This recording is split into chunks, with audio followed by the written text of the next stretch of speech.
भारत ने अपनी समुद्री ताकत को अगले स्तर पर ले जाने के लिए एक बड़ा कदम उठाया है। भारतीय नौसेना ने जर्मनी से 6 एडवांस्ड डीजल इलेक्ट्रिक सबमरीन्स खरीदने की मंजूरी दी है। इस योजना को प्रोजेक्ट 75 इंडिया P751 कहा जाता है।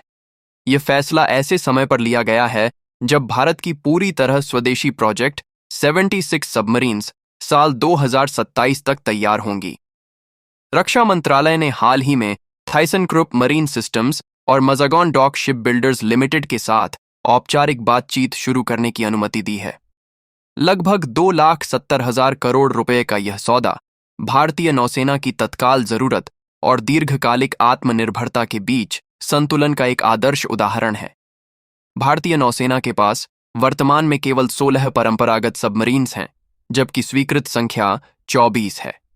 इनमें से कई पुरानी सोवियत काल की सिंधु घोष क्लास और जर्मन मूल की शिशुमार क्लास सबमरीन्स हैं, जो 2030 के दशक की शुरुआत में रिटायर हो जाएंगी। अगले 10 वर्षों में लगभग 10 सबमरीन्स के डीकमीशन्ड होने की संभावना है, जिससे नौसेना के पास एक खतरनाक कैपेबिलिटी गैप पैदा हो सकता है।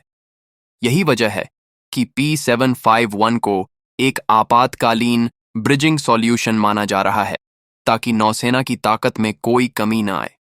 प्रोजेक्ट 751 के तहत बनने वाली 6 सबमरीन्स अत्याधुनिक एयर इंडिपेंडेंट प्रोपल्शन AIP तकनीक से लैस होंगी। यह तकनीक सबमरीन्स को लगभग 3 हफ्ते तक बिना सतह पर आए पानी के नीचे रहने की क्षमता देती है। इसकी तुलना में गैर AIP सबमरीन्स केवल 48 घंटे तक ही पानी के नीचे रह पाती हैं। जर्मनी के टाइप 214 डिजाइन वाले सबमरीन, जिनका निर्माण TKMS करती है, विश्व भर में अपनी स्टेल्थ और भरोसेमंद फ्यूल सेल AIP सिस्टम के लिए मशहूर हैं। ये सबमरीन्स दुश्मन के राडार से बचकर लंबे समय तक निगरानी और आक्रामक मिशन अंजाम दे सकती हैं। भारतीय नौसेना ने पहले से मौजूद कलवरी क्लास स्कॉर्पियन सबमरीन्स में DRDO द्वारा विकसित स्वदेशी AIP लगाने की योजना बनाई है, जिसकी शुरुआत INS खांद्री से 2026 में होगी। लेकिन यह अपग्रेड केवल मौजूदा बेड़े के लिए है और नई क्षमता नहीं जोड़ता।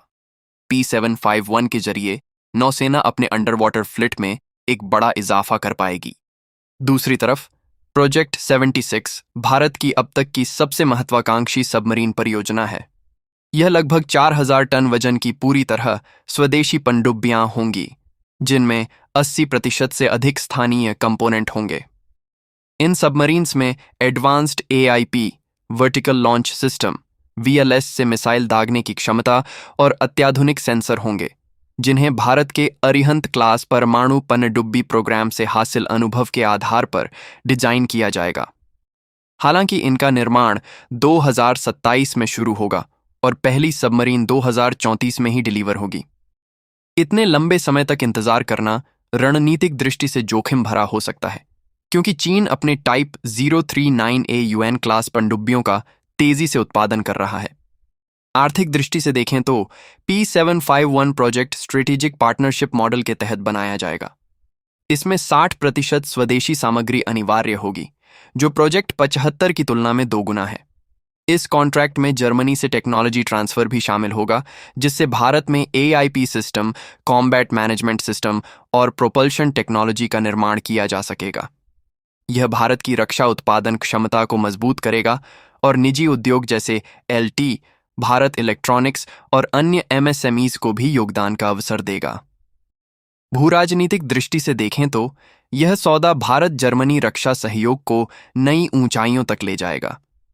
TKMS ने 2021 में प्रोजेक्ट से बाहर होने के बाद 2024 में वापसी की थी।